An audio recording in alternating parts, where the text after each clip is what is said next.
Kogi State Governor Yahaya Bello is asking other states to learn from his political conflict resolution methods that have recorded successes and made the state peaceful, with kidnappers and armed bandits flushed out. Arise political editor SAMBO reports. At this meeting with ex-Niger Delta agitators of the presidential amnesty program, Governor Yahaya Bello scored himself high in the areas of providing security for the people of Kogi State. He says other states need to tap from his governance model in the areas of security collaboration and peaceful dialogue with a cross-section of opinion leaders, which has reduced crime and flushed out non-state actors like kidnappers and bandits from Kogi State. Today, by our collaboration and understanding, unity and peace and security, we are saving this nation a lot of money, lives and livelihood. Because the federal government don't need to deploy a lot of resources, to deploy soldiers, to deploy police and other law enforcement agencies to come and govern us or to come and secure us. Today, we are not losing our youths, our able-bodied men, to banditry, to kidnapping. Governor Bello says the ex-agitators have maintained peace in the Niger Delta, which allowed unhindered mining of crude oil, thereby reviving the economy, while assuring that President Muhammadu Buhari and the All Progressives Congress will continue to support youths through job creation and infrastructure development, especially in the oil-rich region. Get involved in the leadership formation in your area and get involved in the politics of this country. You must be involved in who becomes your leaders, from the lowest to the highest level in the land. The Niger Delta ex-agitators say their visit to the governor is to commend his approach to resolving conflict and security issues in Kogi State, which critically lies between the boundaries of northern and southern Nigeria. You all know why we took up arms in our region. It was simply because we wanted good development for our people.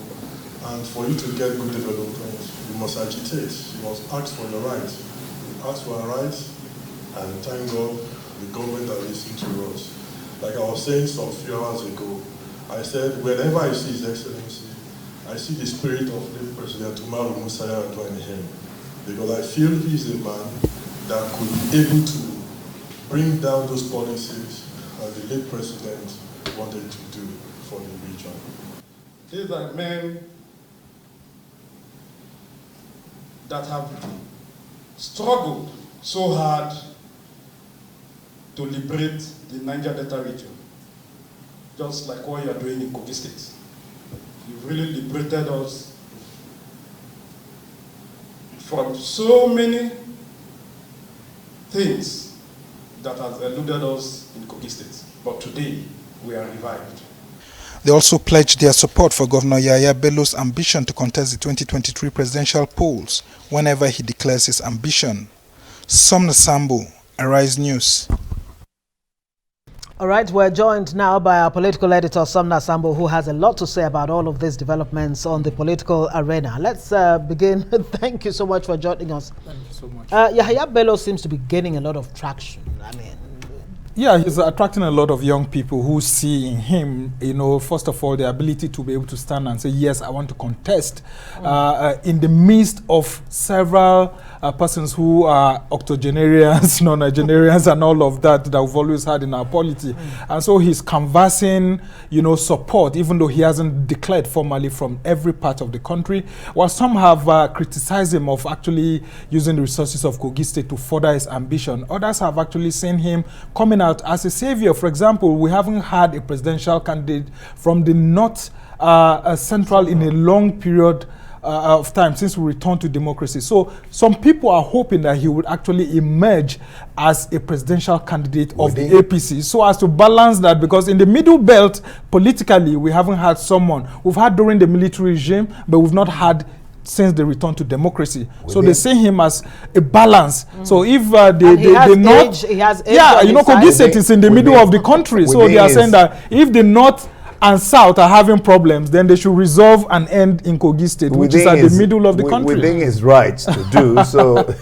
I mean, in politics, everybody, it's like a trial and error. Yep. Let's talk about the PDP, this e-registration.